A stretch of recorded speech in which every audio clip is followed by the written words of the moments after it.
Kozhikode Thamarassery അമ്പായത്തോട്ടിലെ fresh cut അറവുമാലിന്യ സംസ്കരണ plant പൂട്ടിയ ഉത്തരവ് ഹൈക്കോടതി സ്റ്റേ ചെയ്തു. പ്ലാന്റ് ഉടമകൾ സമർപ്പിച്ച ഹർജി പരിഗണിച്ചാണ് ഉത്തരവ്. മലിനീകരണ നിയന്ത്രണ ബോർഡാണ് പ്ലാന്റ് പൂട്ടാൻ ഉത്തരവിട്ടത്. വീണ്ടും പരിശോധന നടത്താൻ കോടതി ഉത്തരവിട്ടിട്ടുണ്ട്. അറവുമാലിന്യ പ്ലാന്റ് ജലസ്രോതസ് മലിനമാക്കുന്നുണ്ടെന്ന് ചൂണ്ടിക്കാണിച്ചാണ് മലിനീകരണ നിയന്ത്രണ ബോർഡ് ഉത്തരവിറക്കിയത്. പ്ലാന്റിനെതിരെ ദീർഘകാലമായി നാട്ടുകാർ സമരത്തിലാണ്. കഴിഞ്ഞ ഒക്ടോബറിൽ സമരം സംഘർഷത്തിൽ കലാശിക്കുകയും നാട്ടുകാർക്കെതിരെ പോലീസ് ലാത്തിചാർജും കണ്ണീർവാതക പ്രയോഗവും അടക്കം നടത്തുകയും ചെയ്തിരുന്നു.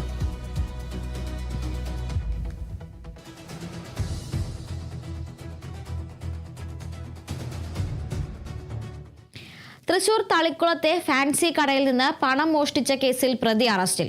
ചിറ്റിശ്ശേരി സ്വദേശി രതീഷാണ് അറസ്റ്റിലായത്.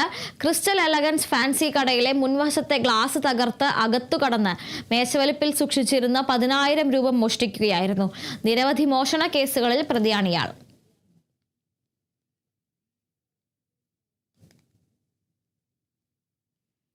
ഗുരുവായൂരിൽ 2 വ്യാപാര സ്ഥാപനങ്ങളിൽ മോഷണത്തിന്റെ CCTV ദൃശ്യങ്ങൾ പുറത്തുവന്നു. തൈക്കാട് പള്ളി റോഡിലെ അവിൽ പ്രോ ജ്യൂസ് കടയിലും മാവിൻ ചുവട്ടിലെ KM ഫ്രൈഡിലുമാണ് മോഷണം നടന്നത്. 2 കടകളിൽ നിന്നായി 16,000 രൂപ നഷ്ടപ്പെട്ടു. പൂട്ടുകൾ തകർത്തതിലും നഷ്ടം സംഭവിച്ചിട്ടുണ്ട്. ഗുരുവായൂർ പോലീസ് അന്വേഷണം ആരംഭിച്ചു.